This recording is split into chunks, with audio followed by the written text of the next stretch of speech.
Now then.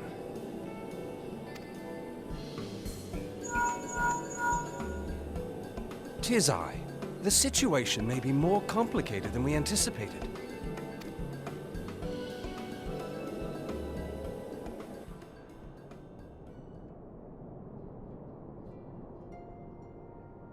Indeed, I shall remain watchful. Ere thou goest, another matter requireth thine attention. A young maiden, full eager to... Wherefore inquirest thou of her fairness? Ah, very well. Be she damsel or devil, I shall direct her steps to Revenant's toll. Save thine insinuations for one given to such impropriety. Thou shalt not find me amenable.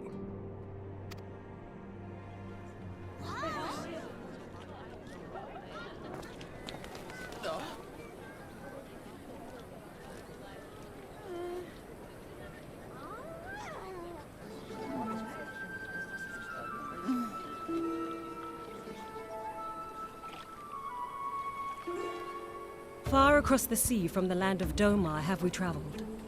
We seek audience with the ruler of these lands. Who here speaks for you?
We have traveled some several thousand miles across the sea from the nation of Doma, in hopes that we might find sanctuary in these lands. Sanctuary, Lady Yugiri?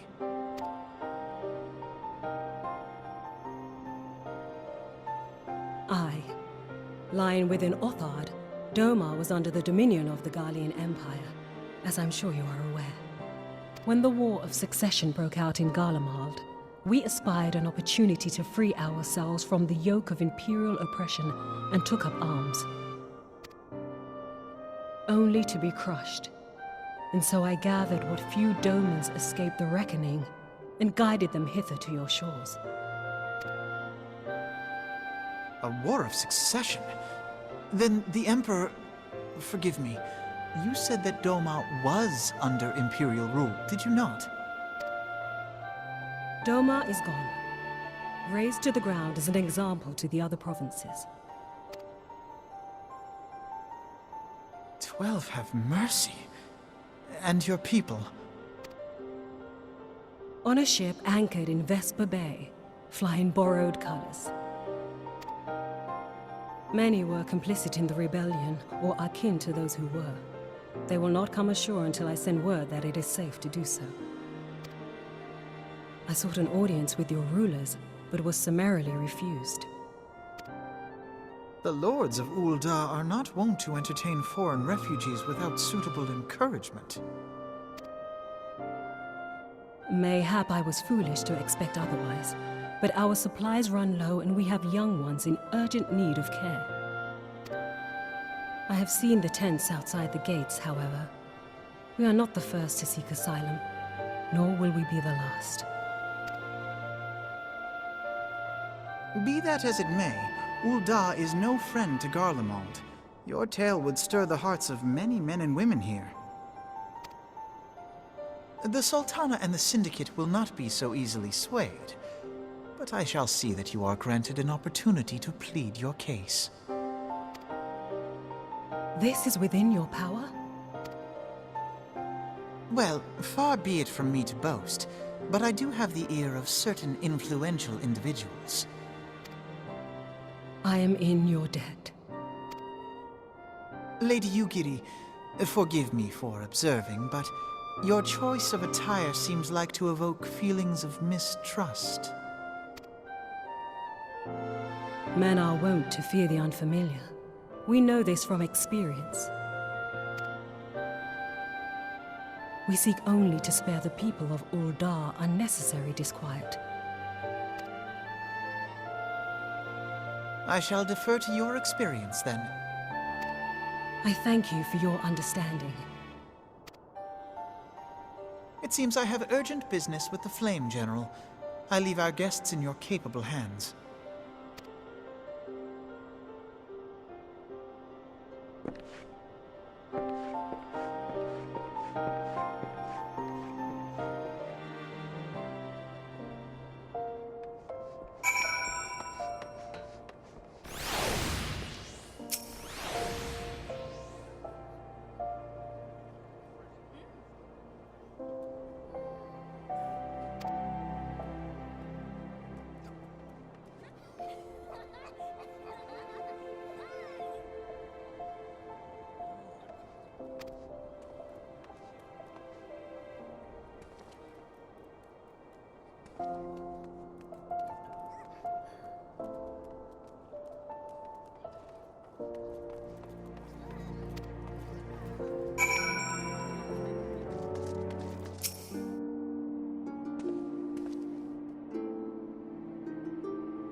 I, Ugiri of Doma, am honored to meet you at last, Your Grace.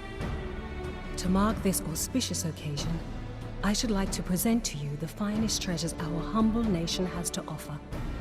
Alas, the circumstances which have brought me here today have divested me of both time and dignity.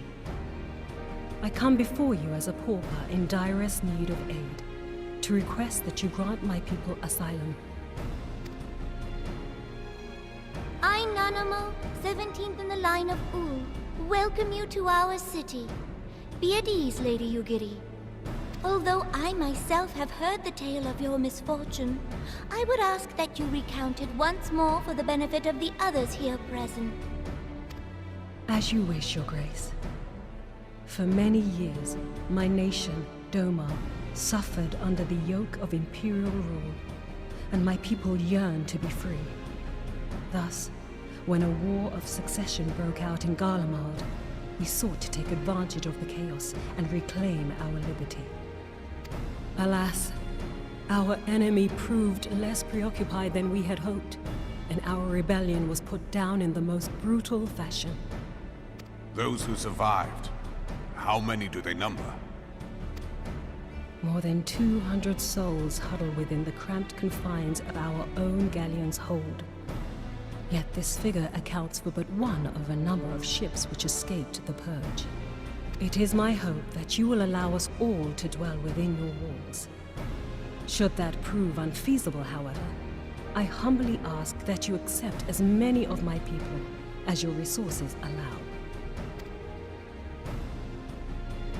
Pray understand, we do not beg a boon, but propose instead an arrangement. We would serve as soldiers or tradesmen until our debt is repaid. What are the Syndicate's opinions on this matter? I, for one, think it's a marvelous idea. Lady Ugiri and her people strike me as an industrious lot, and there are parts of the city which have yet to be fully restored. If they are willing to work, I see no reason not to let them. The head of the Mirage Trust is not known for his generosity. He sees profit in this. I agree. That said, these are foreign refugees. To admit them would require a formal resolution. Shall we call a vote?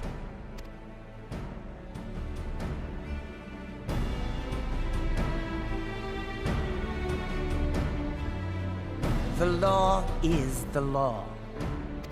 Lord Lolorito? Tell me, are you blind or willfully ignorant? Even now, our streets are choked with the displaced victims of the Calamity and Alamigan refugees. They live hand to mouth, subsisting on aid provided by the immortal flames, the cost of which grows ever higher. The wealth of Ul'Dah is not without limits, my friends. And need I remind you that these refugees are prone to violence and criminal activity? You have all read the reports, I think. Without homes or employment, it is only a matter of time before men grow desperate and take that which they imagine has been unjustly denied them. Yet, knowing this, you would have us swell their ranks. Mayhap you think the brass blades and the flames are not hard-pressed enough? Some say the chairman of the East Aldenard Trading Company passes Gil thrice daily. This may explain how he came to be the wealthiest man in Ul'Dah. Or it may simply be that he's ruthless beyond reckoning. Surely the Sultanate can support the few hundred domins Lady Ugiri represents. That our resources have been taxed, I do not deny. But we are hardly in danger of financial collapse. I move that an exception be made. An exception, Your Grace? I am suddenly reminded of a similar debate some years ago regarding a number of Alamigan refugees, if memory serves. What were your words that day? Ah, yes. The law is the law, and so our visitors remained in Little Alamigo. Mayhap our wise and benevolent Sultana would be so good as to enlighten us as to which other of our laws should not be upheld. Mind your tongue, Lolorito. My lord, I share your concern for the welfare of our great nation, but we must endeavor to take a longer view. You know as well as I that people can be a resource still more precious than gil. Precious or not, they were never yet so reliable. And unlike those who frequent your establishment, I have no desire to gamble with my future.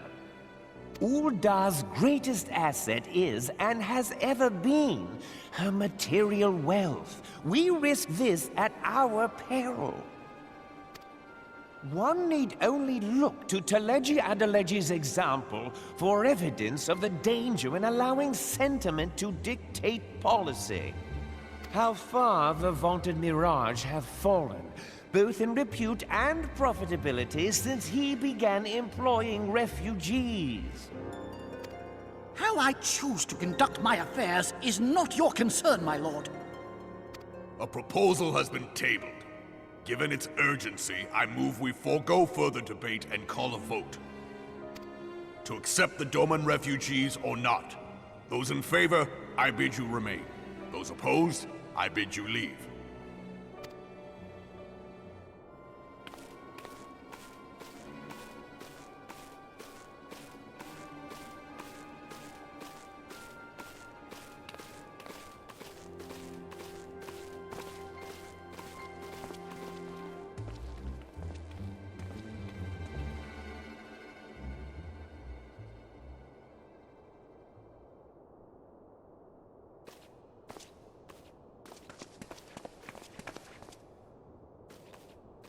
Would that it were within my power to welcome you and your people, Lady Yugiri.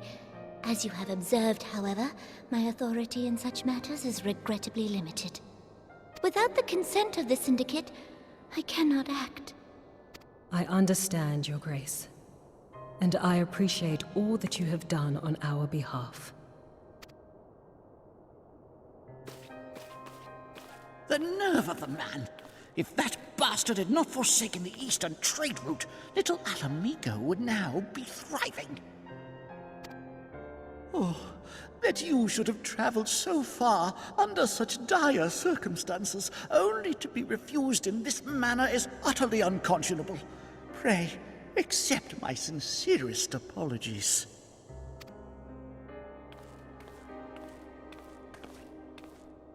Now that the Empire no longer poses an immediate threat, they see little reason to maintain the pretense of unity. The Monitorists have grown especially defiant of late. Lord Lolorito most of all. But this is neither the time nor place for that discussion.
How goes the fishing?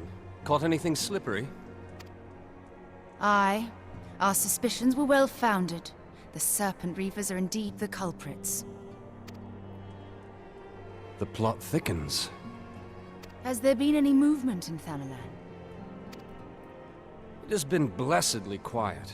Which is to say the Amalj'aa are being no more or less of a nuisance than usual, summoning a fleet with such crystals as they have hoarded. Urianger, too, reports not out of the ordinary. Then we have our explanation. Your explanation for what, pray tell? For the recent spate of crystal thefts in Thanalan, we naturally assumed that the trail would lead us back to the Amalj'aa. Yet it did not. It led us across the sea unto Vilbrand. Vilbrand? There have been reports of increased Sahagin activity of late. Oh gods, they mean to summon Leviathan? That is the way of it, I fear. Whilst conducting our investigation on behalf of the mineral concern, we came upon evidence implicating the Serpent Reavers. With the aid of the Maelstrom, I was able to verify our suspicions. 'Tis only a matter of time before Leviathan returns to harrow the seas. But there is more. One of the Sahagin, an elder by my judgment, spoke of attaining the gift and knowledge of eternity. Ugh.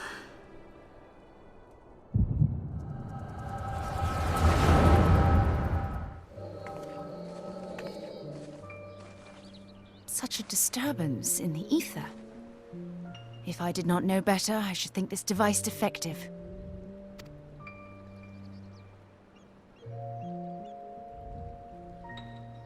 And there is the explanation.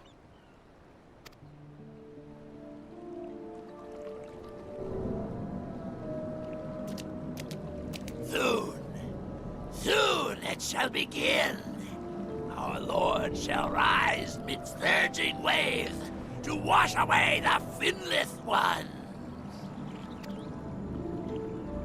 And I shall be granted the gift and knowledge of eternity, and with the emissary stand equal.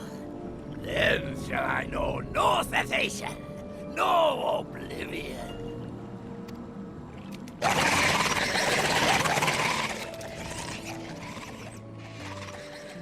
Whence comes this promise of immortality?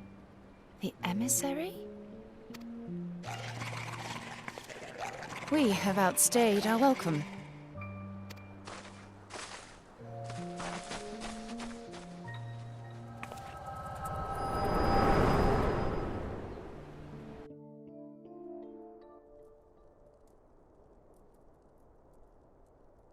The gift and knowledge. Are the two of you quite well? You shared that vision, did you not? Even before the Sahagin made mention of the emissary, I recognized Elidibus's words. He is behind this.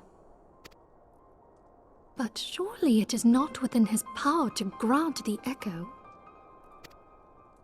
My lady, unless we act swiftly, Leviathan will rise again. The Admiral has already requested that we intervene to prevent this. Failing that, we are to attend to the primal's extermination. She will have our full cooperation. Let us make haste to Limsa Lominsa.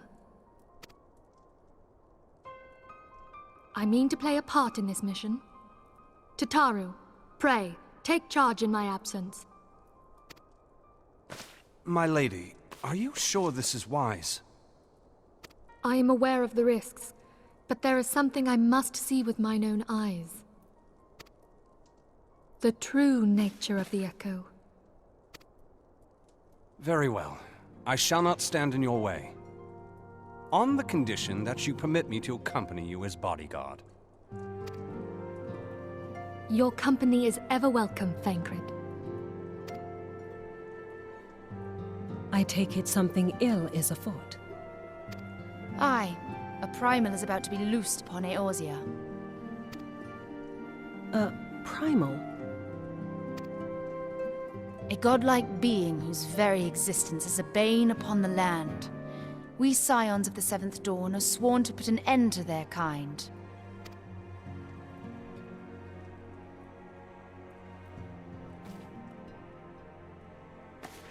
I see.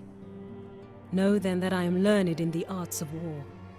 In return for the kindness you have shown my people, I would lend you my blade. It would be most welcome. When contending with a primal, one can never have too many able allies. If you crave a more intimate understanding of the problems facing Eorzea, this experience is like to provide it. Be sure to come well prepared.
They have made thralls of soldiers and civilians both.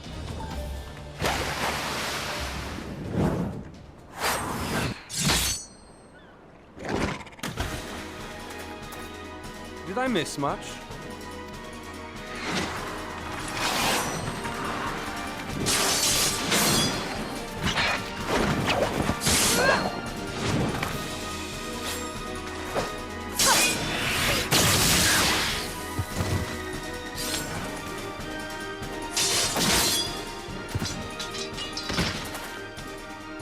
So that is how you fight in the Far East. Mental note, pick no quarrel with Domans. But seriously, if I am to keep up, I must needs forsake elegance for efficiency.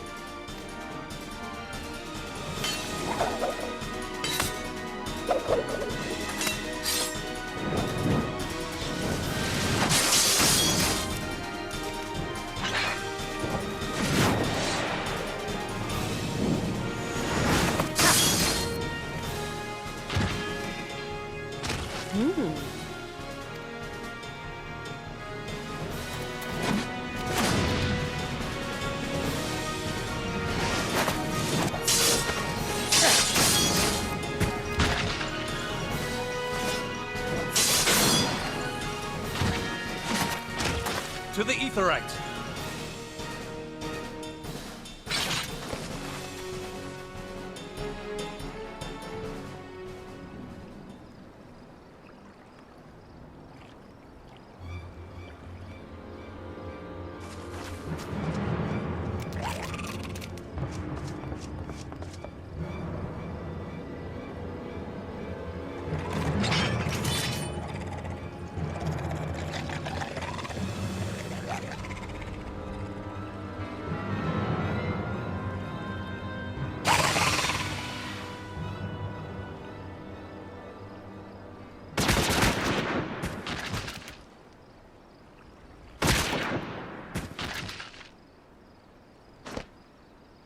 You'll forgive me my lateness.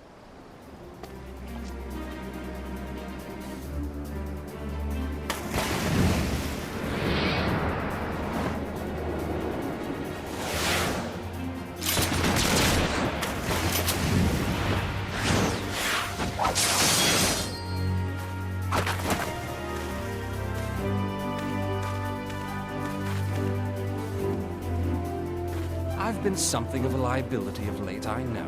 'Tis high time I set about making amends.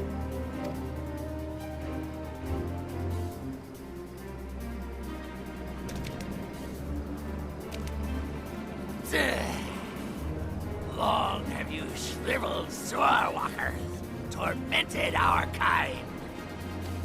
But no more! Your time is at an end! You shall perish with salt in your wounds and sea in your lungs. Lord of the world, hearken to our plea. Lord of the world, deliver us from our misery. Do you feel that?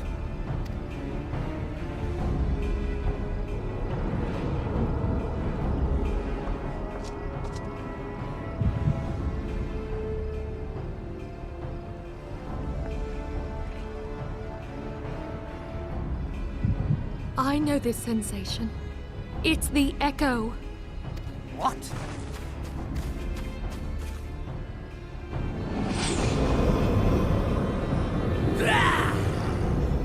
Such power! It is transcendent!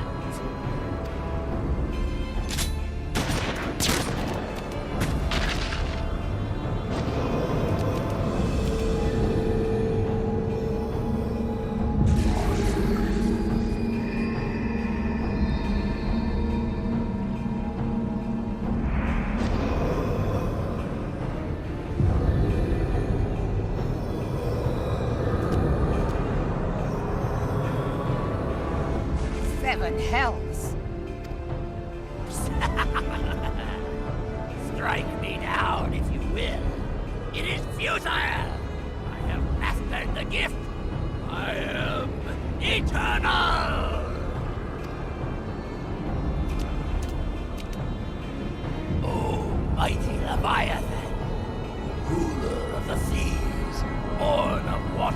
primordial.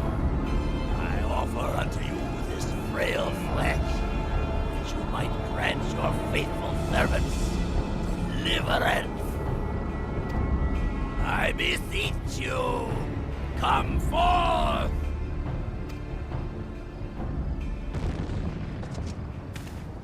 Die, damn you!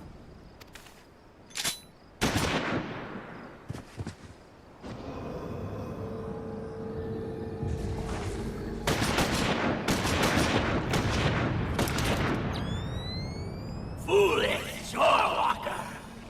You cannot kill that which is eternal!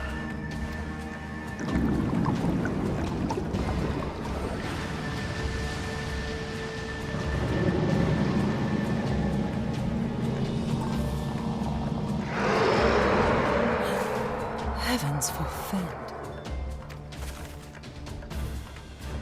Damn it all!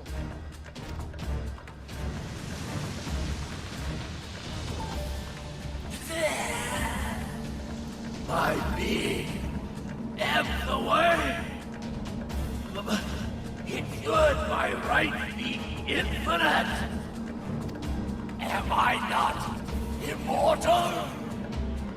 Curse you, emissary! You promised me everlasting.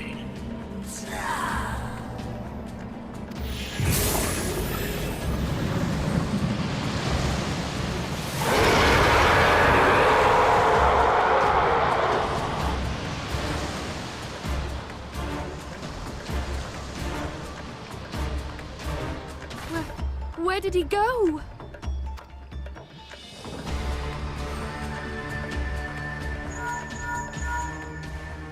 What say you? Nary a single ship?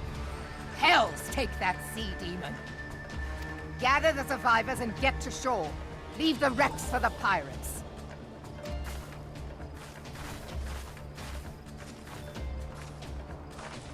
Leviathan wastes no time. The diversionary squadron is lost. For a mercy, 'twould seem the primal now makes for open sea. But why does he not press his advantage? Unless... God save us! He means to unleash a tidal wave.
There used to be a hamlet beyond South Tidegate in western La Noscea. Halfstone, 'twas called. Some years prior to the Maelstrom's founding, Leviathan rose from the briny depths and set about unleashing watery hell upon us. On that occasion, the company of heroes put him down before he could do too much damage. But when the bastard came next, this time in the wake of the calamity, we were not so fortunate. Weary of ravaging our shoreline, he summoned a tidal wave which fair leveled Halfstone and washed the soil away for good measure. The area was subsequently occupied by the Sahagin. Aye.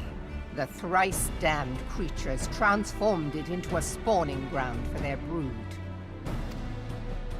Given the quantity of crystals stolen to feed him and his legion of thralls, we can be fairly sure that Leviathan is stronger now than in his previous incarnations. If that sea demon is left to wreak havoc, what befell Hearthstone may well befall a larger settlement, even Limsa. That cannot happen. The primal must be stopped. That was ever our objective, Admiral. But how are we to achieve it? The sea is Leviathan's uncontested domain. The ships of the 3rd Squadron could not close to within 100 yards of the primal, nor could their cannons pierce his defenses. I have read the reports, Master Thancred. Our warships may as well have been bloody pleasure barges for all the good they did. 7 hells! Is there no way that we might strike back? The company of heroes defeated Leviathan, having first lured him into an inlet. But we must needs contend with him upon the open sea. It will avail us little to consult past experience.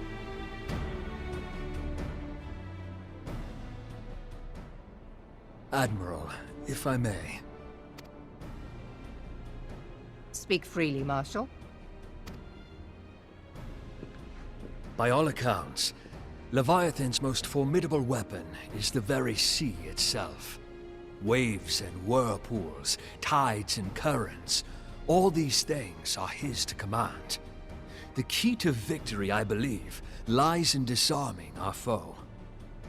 This, in effect, is what the company of heroes achieved with their ruse. We cannot lure Leviathan from the sea a second time. But what if we could weaken his hold upon the element of water? I have heard of devices capable of such wonders.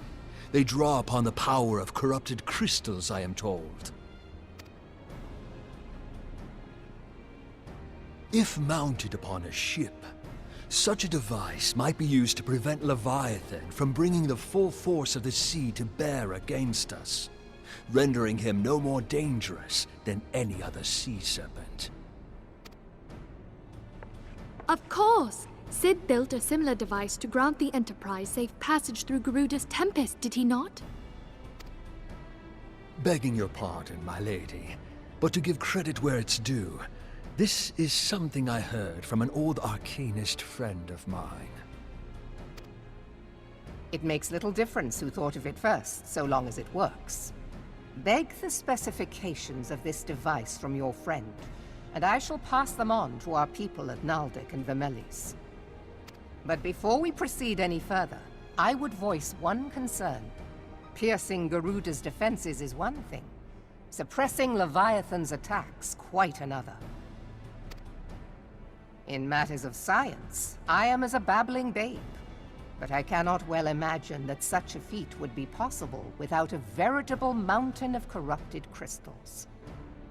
The question being, do we have a ship big enough to bear such a burden? Mayhap not, Admiral, but two might. Recall you the tale of Mistbeard's greatest haul? It is said that he lashed 2 ships together, side by side, the better to bear his plunder. By your leave, we might attempt to repeat the trick. The gods know it would be quicker than building a new vessel. Mistbeard did this. Truly, Marshal, upon the subject of the Pirate King, you are as a scholar. Now, from what I have gleaned of these matters, the device will need to be in close and constant proximity to the target. To wit, we must lash our twin vessel to Leviathan. This in itself will be no small feat. Ramming speed will be required, but given the weight of the cargo, that will only be attainable with the aid of a towing vessel.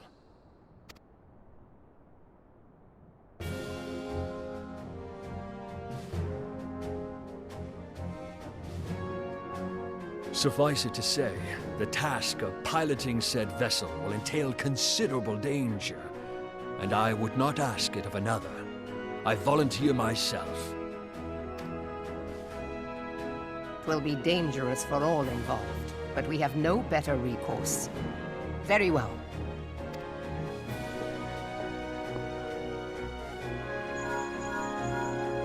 Commodore, assemble the remnants of the fleet at Moraby Bay. Give priority to our soundest vessels. The repairs can wait.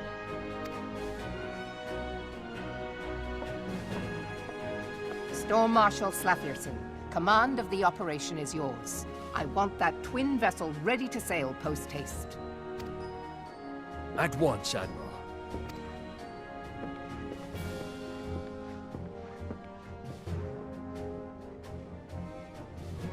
And then there is the small matter of slaying the beast. The fate of Limsa Lominsa rests upon your shoulders once again. Go well, warrior of light.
We Lominsons are sworn to strive, till sea swallows all. And swallow all it would have had Leviathan prevailed. That we still strive now, we owe in no small part to you. Not for the first time, you have delivered Limsa Lominsa from the wrath of a primal. Never has our nation known a stouter ally. On behalf of my people, I give you my humblest thanks.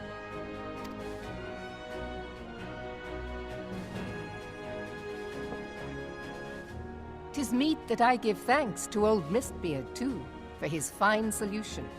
Whatever else he may have been, 'tis clear he was a resourceful soul. Would that I had a man like him in my service.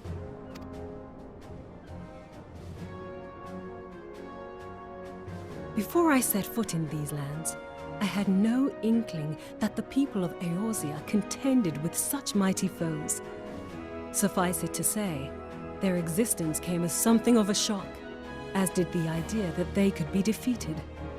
This experience has served to remind me of the vastness of the world, and the boundless potential of man. Though I am but a refugee in this realm, I would fain be of use to you in your fight. Know that I am tutored in one of the foremost combat arts of the Far East.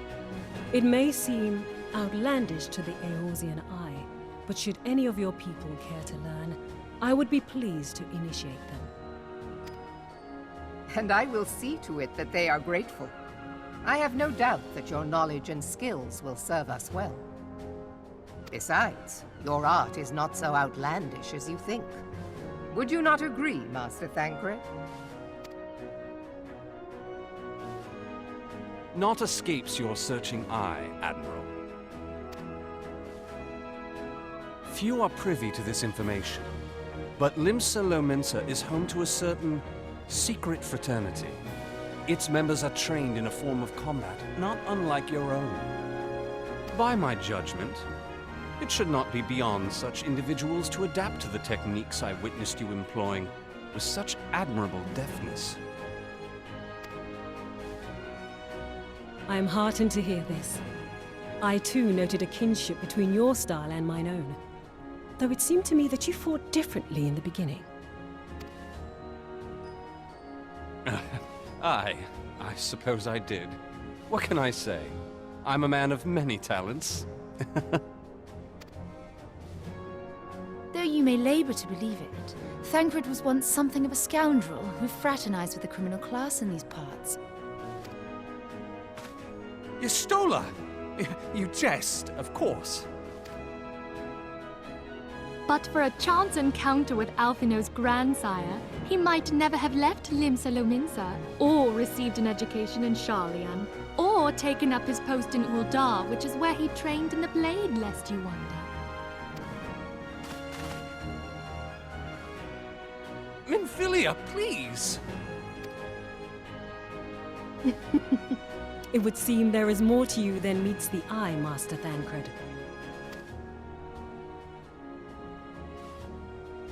Lady Yugiri, I am told that you and yours came to Eorzea seeking permanent resettlement, and that many Domans have since been engaged as frontier hands at Revenant's toll. Morderna is many things, but a place of refuge it is not.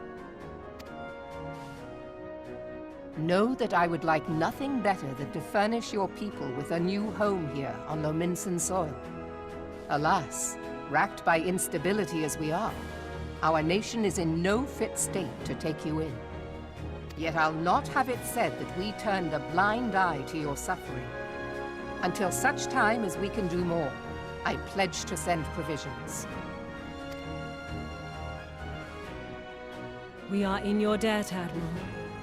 I realize that it scarce qualifies as repayment, but if it please you, I shall set about sharing my martial knowledge with your people at once.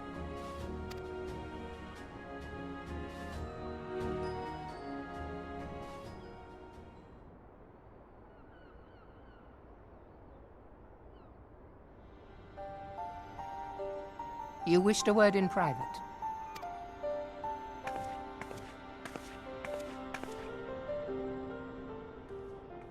The better not to spoil the festive mood.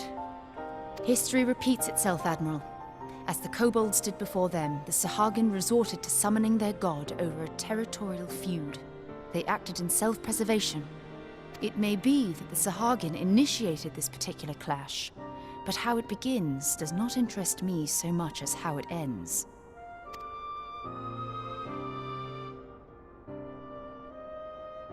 I have not forgotten our conversation, Y'shtola. I am aware that man bears part of the blame for the primal's existence. Nor am I ignorant of the Sahagin's reason for acting. They sought to secure a place to breed and multiply that their kind might survive. Self-preservation, as you say. But we have as much right to live and thrive as they. If our own survival is threatened, are we to lay down our arms and welcome oblivion? Nay.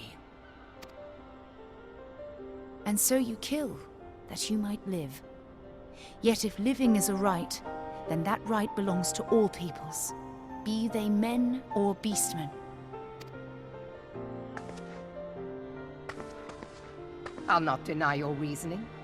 But when a storm gathers, it falls to me to see my people safely through it. That is my duty, and I shall do it.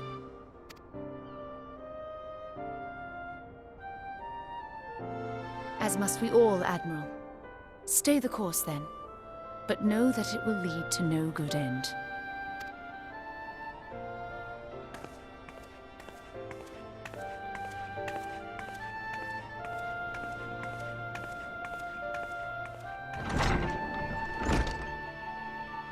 Man has ever put himself first and foremost. To justify his actions, he clads himself in the armor of righteousness, though it be a fancy of his own making. In this, mayhap the Garleans and we Domans are not so different.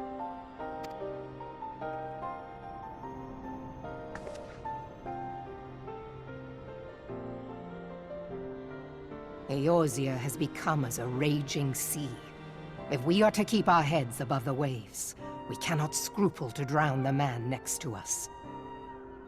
When hopes of coexistence founder, strength must determine who has the greater right to live.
I have been reflecting upon the events which took place during our visit to Vilbrand.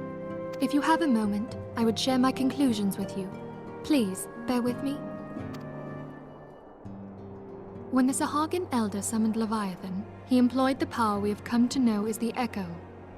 Though I cannot well explain the how of it, it would seem he became immortal in so doing. When the Admiral subsequently slew him, his spirit emerged from his lifeless flesh, a consciousness shorn of physical form. Thus transfigured, he took up residence in the body of his minion with the ease of a man donning a favorite glove. Long have I known that the Echo allows one to pass through the walls of a man's soul, but never did I imagine that it could free us from our own flesh, no less that our souls could then occupy the next corporeal vessel to take our fancy. It was of this that Elidibus spoke, an existence which knows neither cessation nor oblivion. And yet, though the Sahagin had mastered his gift and thereby become immortal, he was by no means invulnerable. As we both bore witness, he was ultimately absorbed into Leviathan. And the import of this observation? If the Ascians' mode of existence is indeed the same, it can be inferred that they too are not invulnerable, that they can be destroyed. There exists a legend which tells of souls who are reborn upon the cusp of each umbral calamity, that they might stay the encroaching darkness. To most, it is but a fairy tale, yet recent events have given me cause to wonder, could the legend in fact refer to the Echo? Much and more yet remains unknown, but I am confident that all will become clear in time. For the present, however, what matters is that the key to defeating the Ascians may at last be within sight. With Urianger's aid, it is my hope that I shall fathom this matter ere long.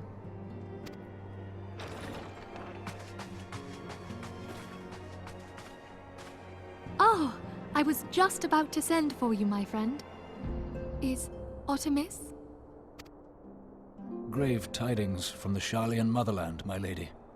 It doth concern our distant allies, the students of Baldesion. What of them? My lady, the Isle of Val, which for many years hath been the Order's home, is no more. No more? Whatever do you mean? I relate only that which hath been conveyed unto me by our agents. An etheric wave of the highest magnitude was recorded in the region. Soon thereafter, 'twas observed that the isle had ceased to be. 'Tis postulated that a magic was evoked, like in power to Ultima. 12 preserve.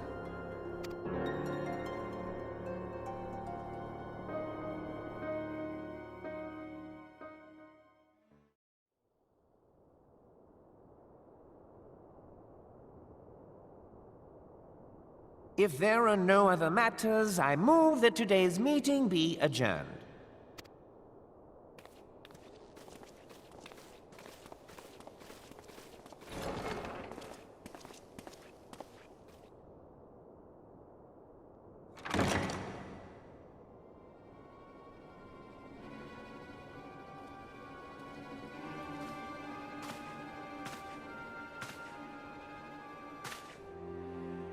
It is done, my lord. Forgive my impertinence, my lord, but these orders, I am uncertain as to what end they serve.